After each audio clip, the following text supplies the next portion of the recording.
Good afternoon, you guys. I started off this video in the early morning, but then the day just got away, so I never managed to go for my walk. I'm going to start a kind of a series, and let's see how long I can get it going, of a walk and talk with them. And I think today I'm going to talk about another midlife kind of conversation, and it's going to be about what happens, how it feels to have adult children at this stage of life. Look at that beautiful sunset that's about to happen behind me. Isn't it gorgeous?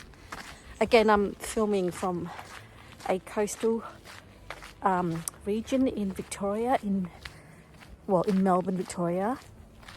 You've got to come and visit here one day. Australia's got so many beautiful seaside towns, and this is one of them. It's very quiet and I love it.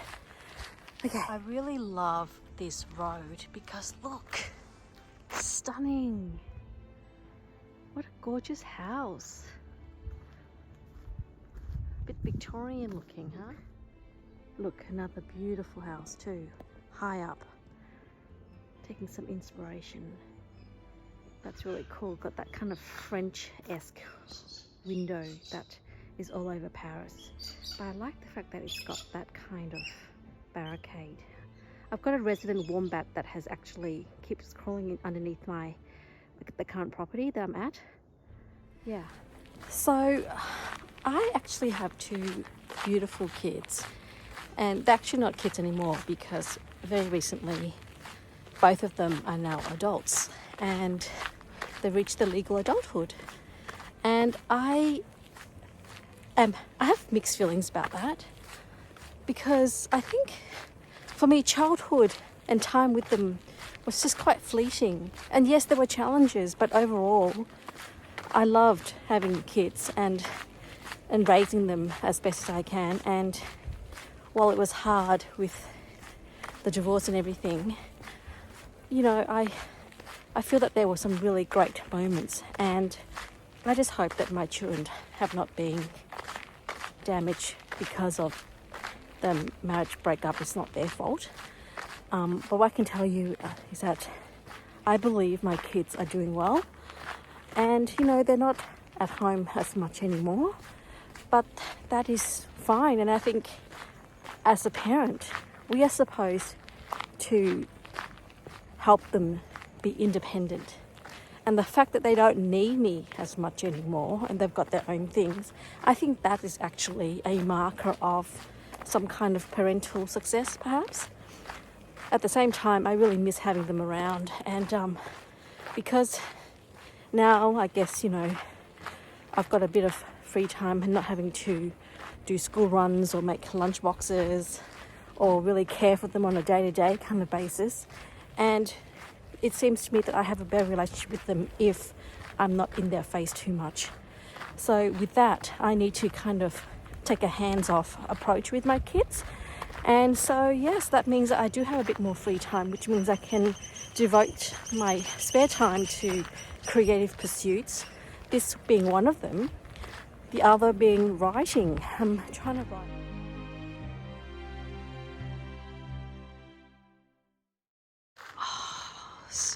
So gorgeous. Can you hear the sound of the beach from here? I can.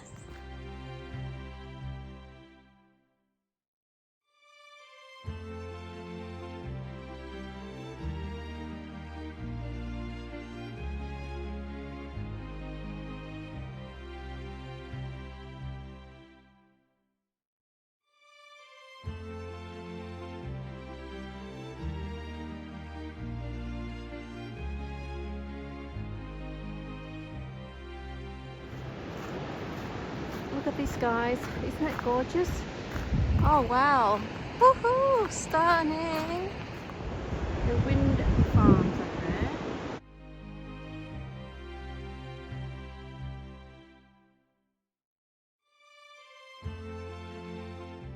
I really believe that you can get something like this from most parts of the world.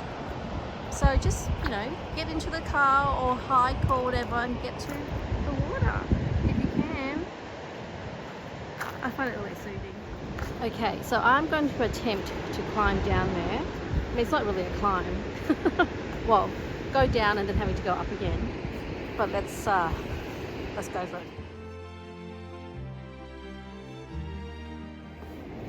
I'm trying to do more walking because I'm just going to test out whether or not I am confident or fit enough to attempt the Camino de Santiago.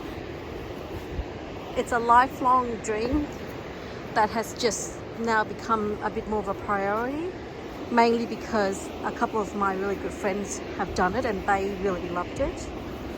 I follow them on pole steps and looks amazing. And of course, the actual philosophy behind all of that is wonderful.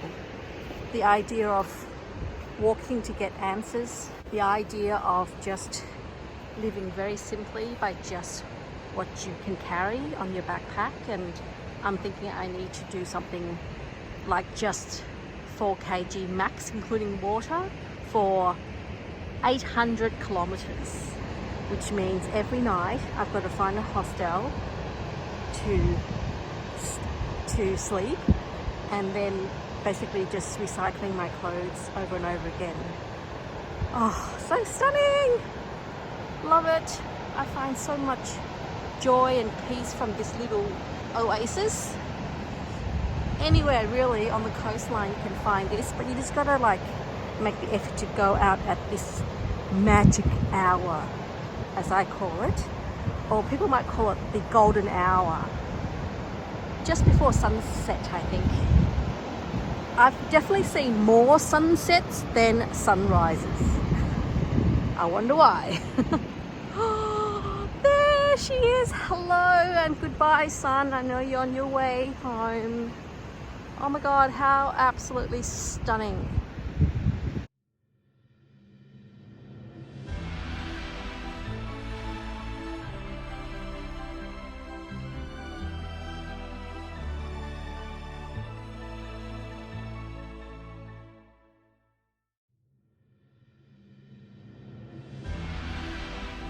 Look at what Mother Nature turns up. I'm not too sure what these are, but I think people used to use them to put on bird cages so that birds can just sharpen their beaks.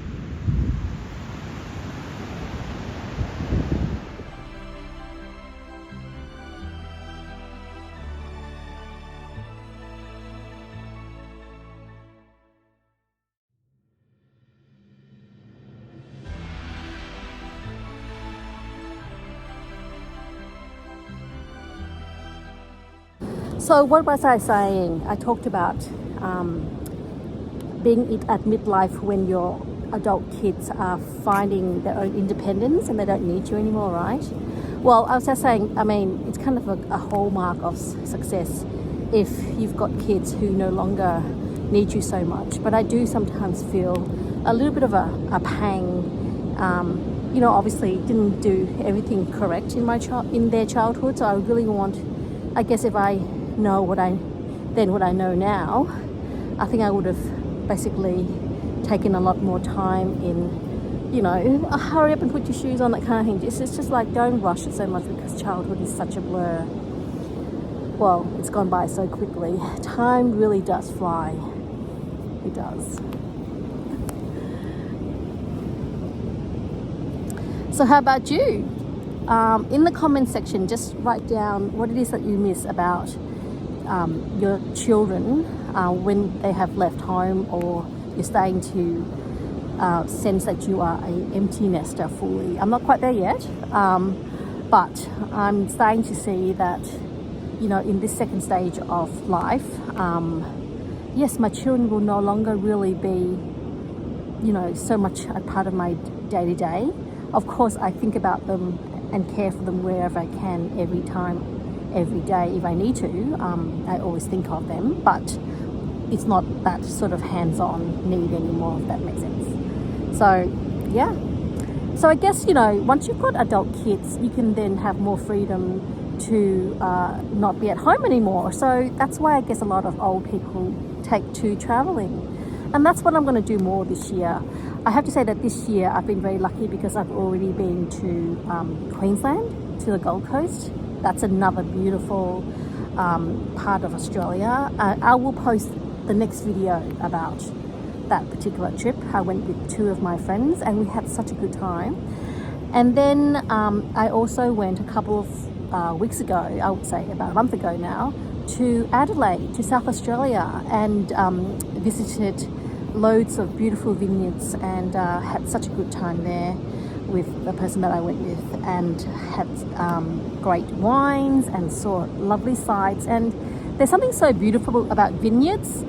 I mean, people who own vineyards really, I think, need to be applauded, because it is a bit of an investment and you are kind of dependent on weather. There is a bit of investment that would be needed, but a lot of them just do some fantastic architecture design for their space, and it's such a pleasure to visit.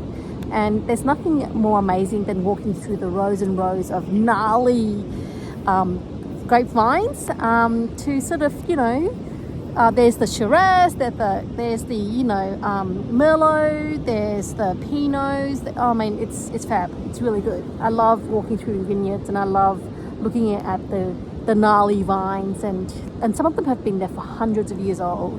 And the question is, like, how many footsteps have gone past these gnarly vines? Something quite romantic about that. It is possible that I might be the only one at this minute on the beach, but I do see a group further down and they've got the same idea, catching the sunset. So I'm going to swing you around.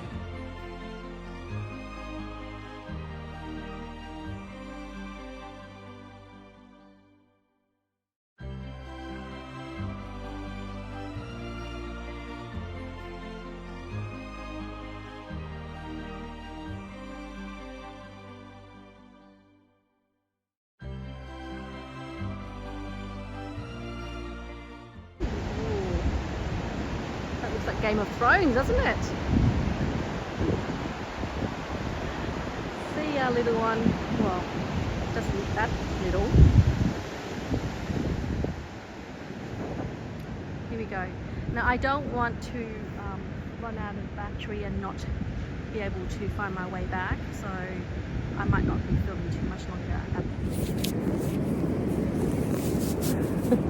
I'm trying to position you guys down here to see a bit of the sunset, but there it is. Let's just pull up some of these grass.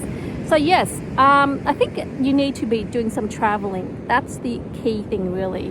I think once you have had the chance to reflect about being an empty nester, and of late I've been putting together a bit of a bucket list as to things that I want to tick off.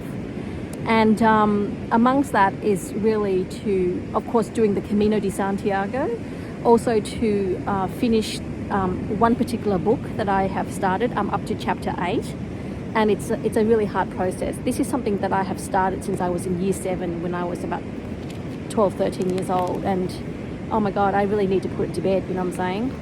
And I guess also too, I want to be able to travel, and I was thinking perhaps of maybe doing a European residency for maybe 3 months, because I lived in Asia. I'm from Australia. I grew up in Melbourne in Australia, but I lived in Asia for quite a big section of my early adulthood, and I loved it, and of course heaps of good experiences from there. But I really want now to explore Europe, and I really do love Paris, but I think Paris might be a bit out of the price range. So I'm investigating the possibility of maybe one day just going there for maybe just a year, or once the kids are truly out of the house, I would then want to perhaps, if I can retire and have the means, maybe do 3 months there, and but I really do want to see Europe for the whole calendar year and see what that's like. Yes, so I have a bit of itchy feet in that sense. So travel.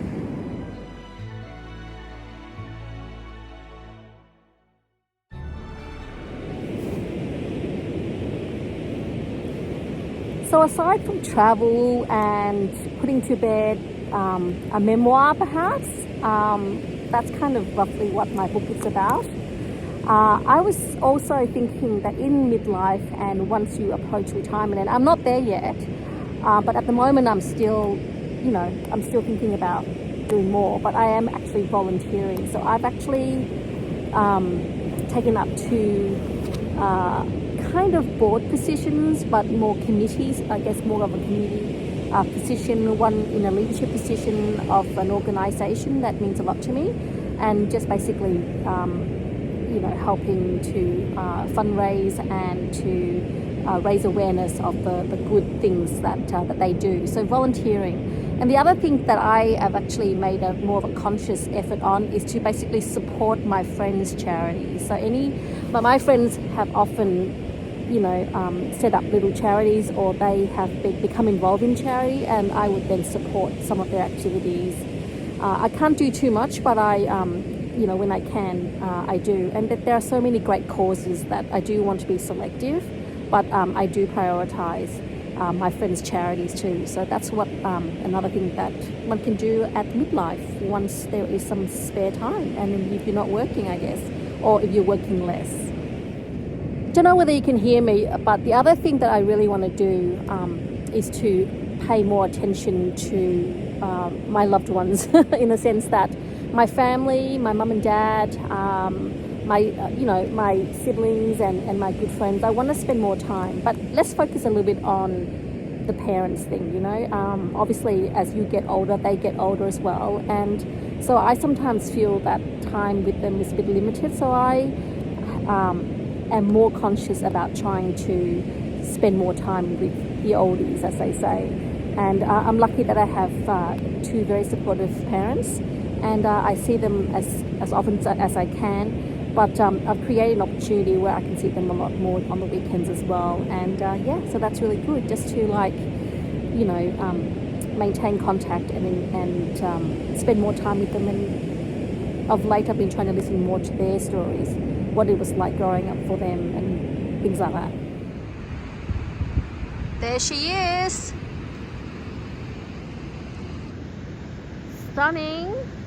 I think I might head up now because, again, don't want to run out of phone battery and not make it back to where I'm staying. All right, we're signing off. Thank you very much, Sunset. You were brilliant, as always.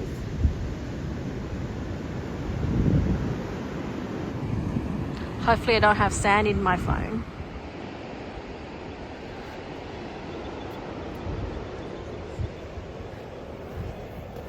Back up we go.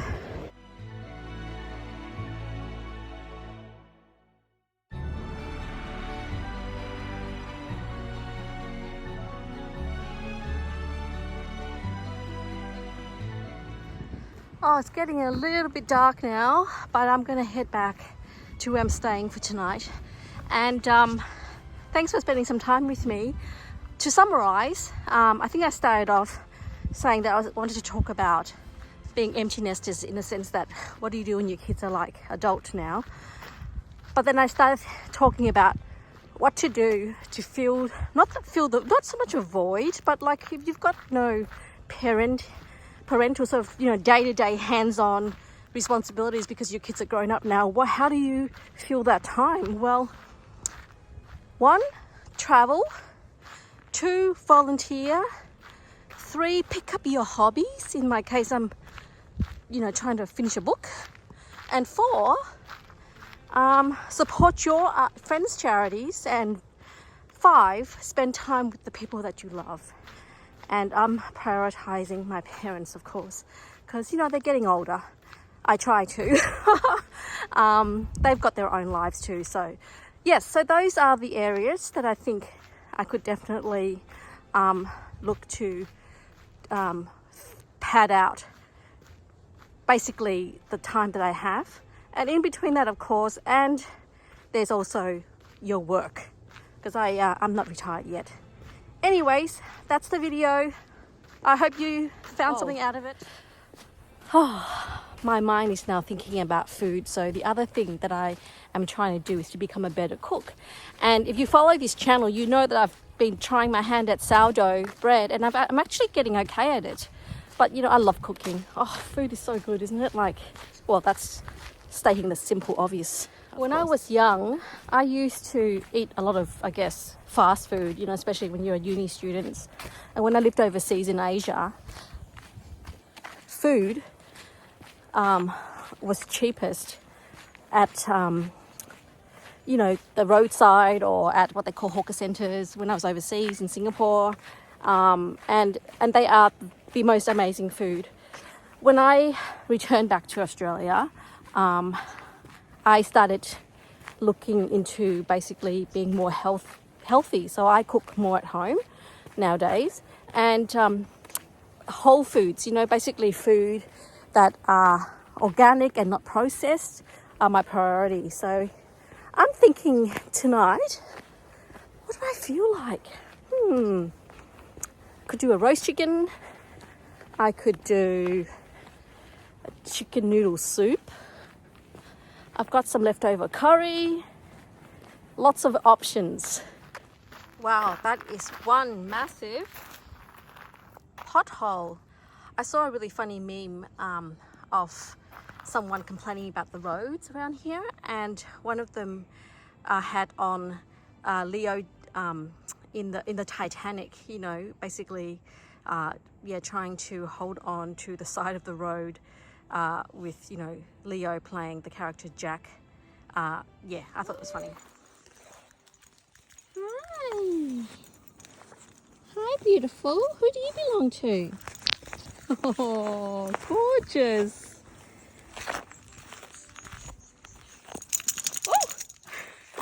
Oh, that's my hat. Bye-bye. And look, there's a kangaroo out because now it's pretty much dusk. Gosh, he's big. He's a big boy.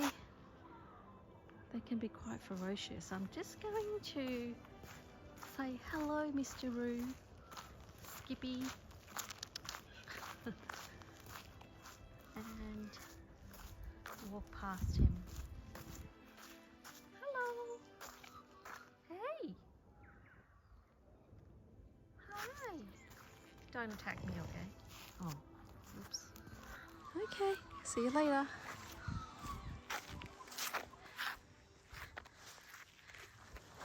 Oops. Okay, home again. That was a beautiful walk.